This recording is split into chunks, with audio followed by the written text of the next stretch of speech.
আসসালামু আলাইকুম, ওয়েলকাম করছি রিয়াসাদ আজিম। ভিন্ন ধর্ম মতাদর্শের যারা শুনছেন সবার প্রতি আন্তরিক কৃতজ্ঞতা। আপনাদেরকে একদম এক্সক্লুসিভ একটা নিউজ জানাতে চাই এবং সেই নিউজটা আপনারা ট্যাগ লাইনেই দেখেছেন, যে কারণে আমার এই কন্টেন্টটা এই মুহূর্তে দেখছেন। মোহাম্মদ সালাউদ্দিন, জাতীয় দলের সিনিয়র অ্যাসিস্ট্যান্ট কোচ, তিনি এই মুহূর্তে বাংলাদেশ দলের সকল কোচের coach, coach of the coaches, এবং তিনি অনেকটা অবস্থা দৃষ্টে মনে হয় যে বাংলাদেশ ক্রিকেট বোর্ডের ক্রিকেট অপারেশনস কেউ নাড়েন চাড়েন।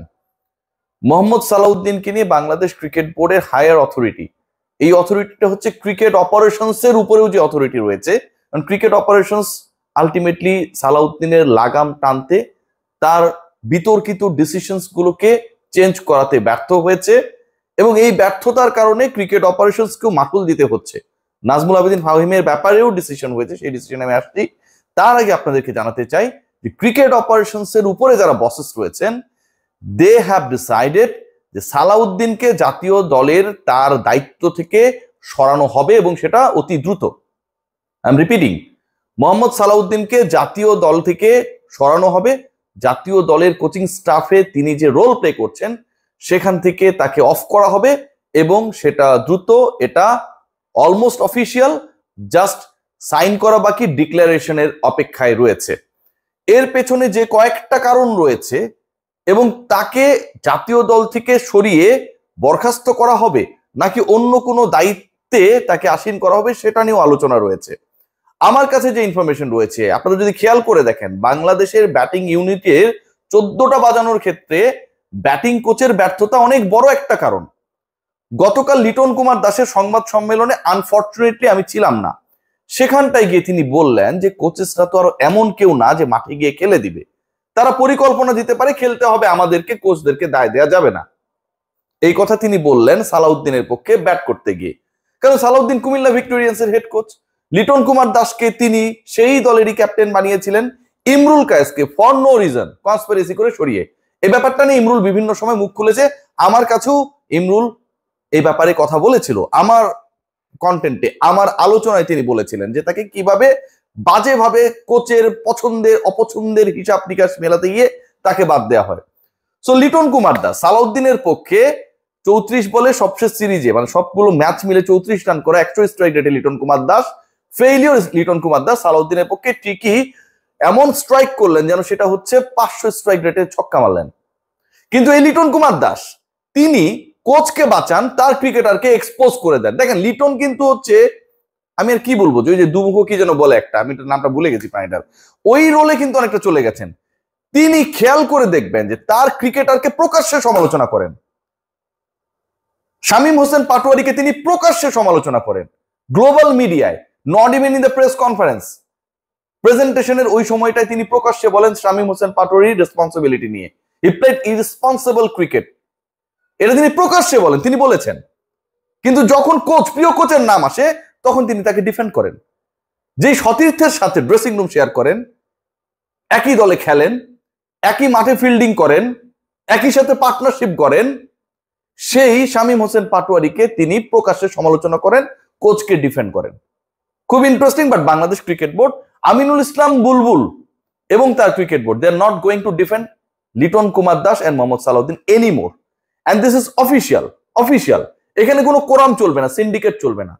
মোহাম্মদ সালাউদ্দিন এরই মধ্যে এমন একটা সিচুয়েশন ক্রিয়েট করেছে, যেটা আমরা শুনেছি, গুঞ্জন আকাশে বাতাসে, উপরে নিচে, ডাইনে বামে, যে গুঞ্জনটা শোনা যায়, যেখানে তিনি তার যে ব্যর্থতা এবং এই ব্যর্থতা নিয়ে মিডিয়া তার উপর, সাধারণ মানুষ তার উপর, ফ্যান্সরা তার উপর, ক্রিকেট বোর্ডের ম্যানেজমেন্টে যারা রয়েছেন তার উপর বিরক্ত, এটা নাকি ক্রিকেট বোর্ডের একটা পার্টিকুলার কিছু বোর্ড অফ ডিরেক্টরস এর করানো, তাদের সাজানো।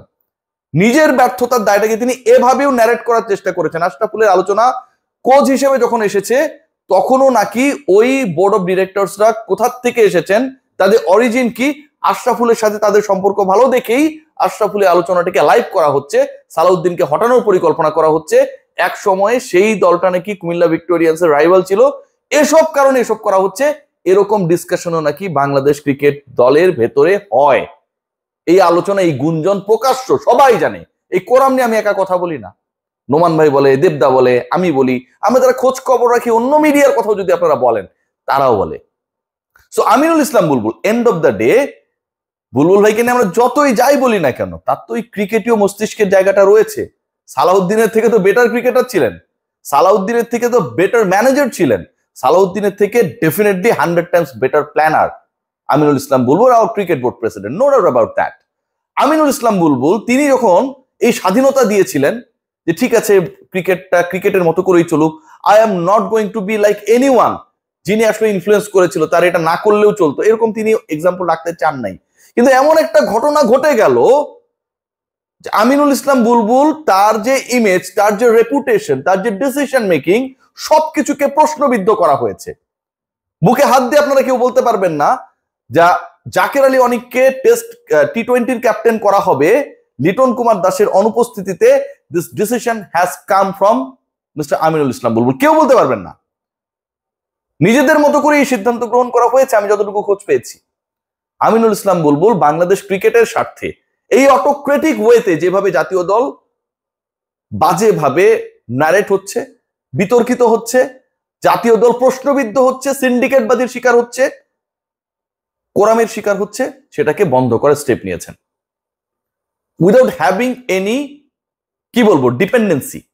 থাকে না যে আমি ক্রিকেট অপারেশনস চেয়ারম্যানের উপর ডিপেন্ড করে সিদ্ধান্ত নিলাম, no, he is now playing attacking cricket. প্রথম টেস্ট সেঞ্চুরিয়ান তিনি, তার অভিষেক টেস্টে, বাংলাদেশের অভিষেক টেস্টে 145 মেরেছিলেন, টেস্ট মেজাজই খেলে করেছিলেন, রাইট?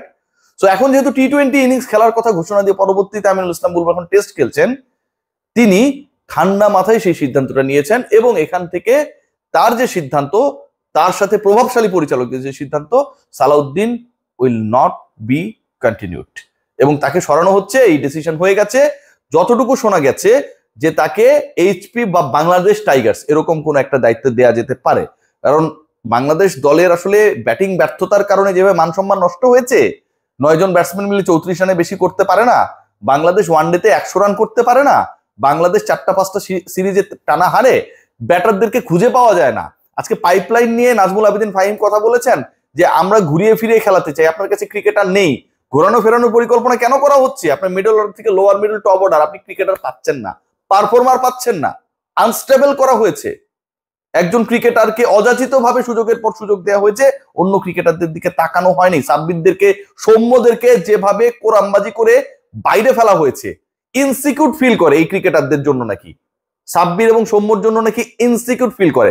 সাব্বির কারো কথা শুনে না, ড্যাশিং স্মার্ট, আর সৌম্য সরকার তো হচ্ছে টপ অর্ডারে ক্যাপ্টেনের ক্ষেত্রেই একটা বড় থ্রেড হয়ে যেতে পারে, এরকম আলোচনা রয়েছে। যে কারণে নুরুল হাসান সোহান বিভিন্ন সময় দলে থাকলেও তিনি যেটা স্পেশালিস্ট কিপিং, সেটা তাকে করানো হয় না।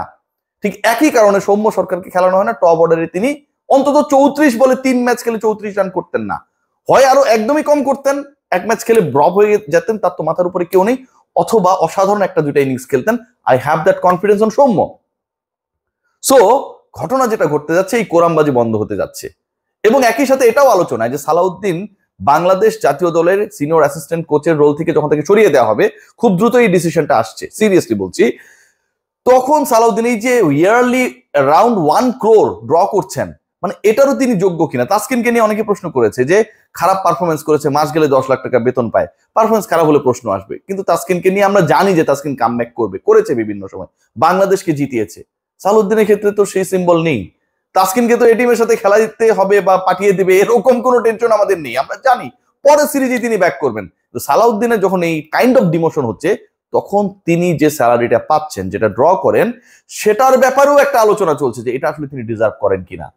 What about Nazmul Abedin Fahim? নাজমুল আবেদিন ফাহিমের ক্ষমতাও কমানো হচ্ছে, কারণ এই ব্যর্থতা ক্রিকেট অপারেশনসের ব্যর্থতা। পুরো ক্রিকেট বোর্ড নিয়ে আমরা আলোচনা করতে পারি, বাট ইটস একদমই solo failure of the cricket operations chairman. তিনি এটাকে কন্ট্রোল করতে পারেন না, এই কোরামবাজিকে স্টপ করতে পারেন নাই, একদমই পারেন নাই, ব্যর্থ হয়েছেন। ক্রিকেট অপারেশনস চেয়ারম্যান ক্রিকেট পরিচালনার সাথে সকল বিষয়ে নাক গলাবেন, সে কারণেই তাকে সেখানে বসানো হয়েছে।